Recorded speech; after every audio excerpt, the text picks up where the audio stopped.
Welcome to another exciting episode of Iokua Hates Everything. As you can probably tell by the screen and by my stereotypical vampire accent, I am covering Castlevania Lords of Shadow. Blah.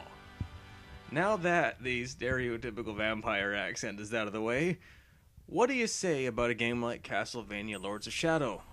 What do you say? Do you say it reeks of unoriginality? Hell yeah! Do you say it doesn't live up to the expectations that I had and many fans had for a reboot of the series? Definitely. Do you say it's a bad game? Hell no! I mean, yeah, it's a God of War clone. Yeah, it rips off Uncharted 2. Yeah, it rips off, Shadows of the Colossus. It does all these things, but it does them relatively well. There are only a handful of issues with the gameplay itself.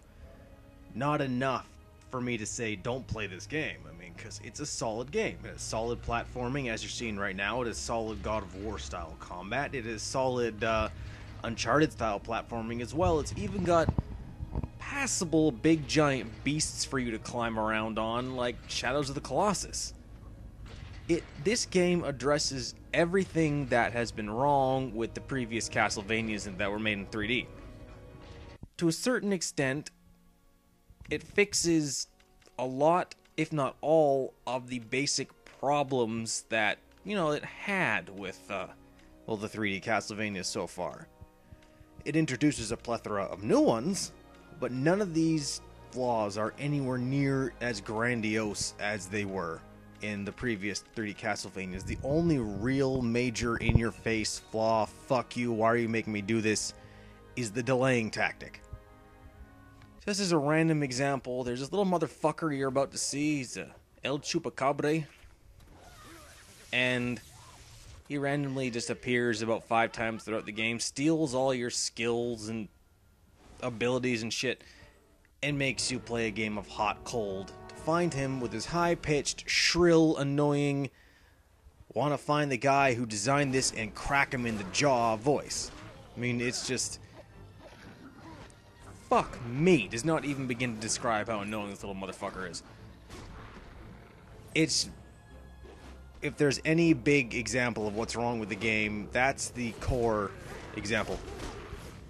Just too many delaying tactics. The game wastes a lot of time with mazes that aren't needed, with enemies that you can't hurt without a certain item, even though you have plenty of that item if you're playing properly. There are puzzles galore. Some of them are short and easy, and some of them are large and convoluted, and some of them are clever. But not always in a good way. The level you're seeing now is basically one big puzzle after another, and the first couple are fine, but after a few of them, I found myself thinking, okay, that's great, it's been 15 minutes since I stabbed something, can I stab something, please? I mean, I'm not complaining about that, but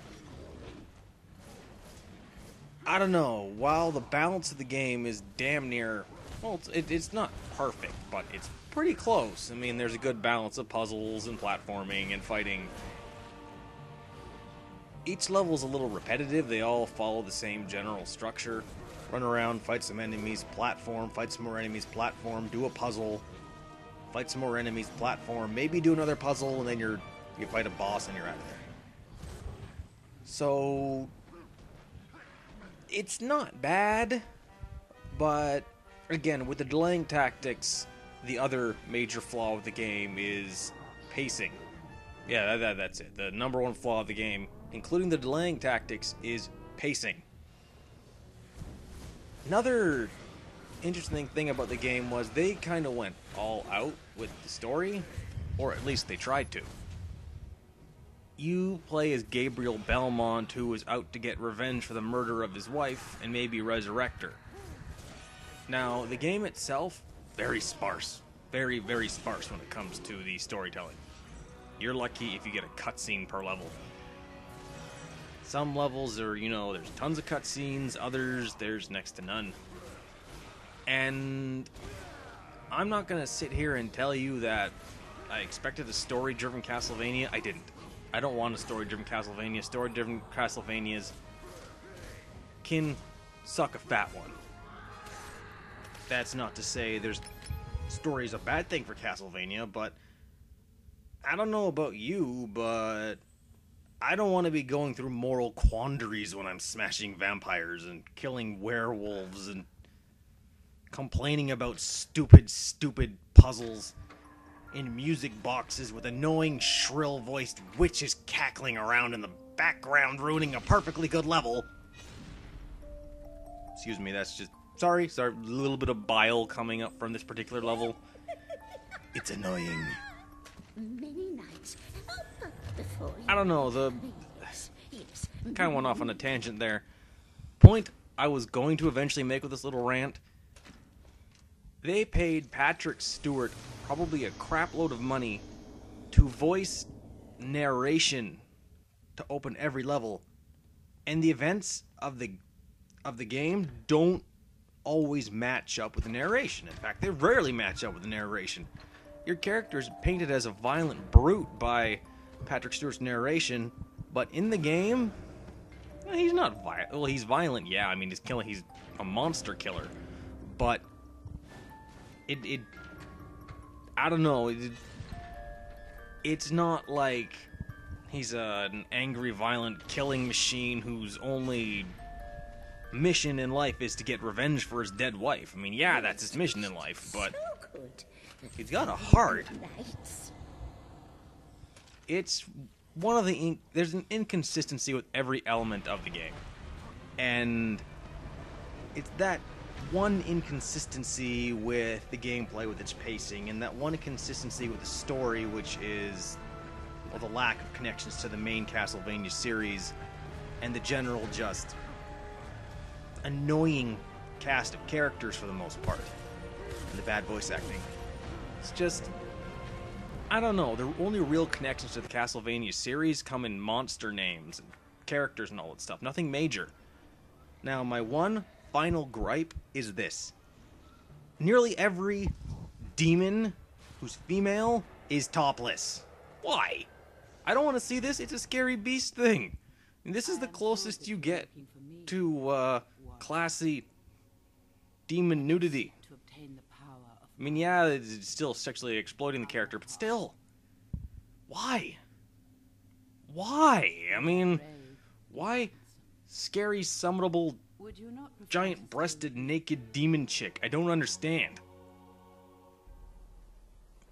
This is not the Castlevania game I wanted when I said in my previous Castlevania vids I wanted to see a God of War influenced Castlevania. Not at all.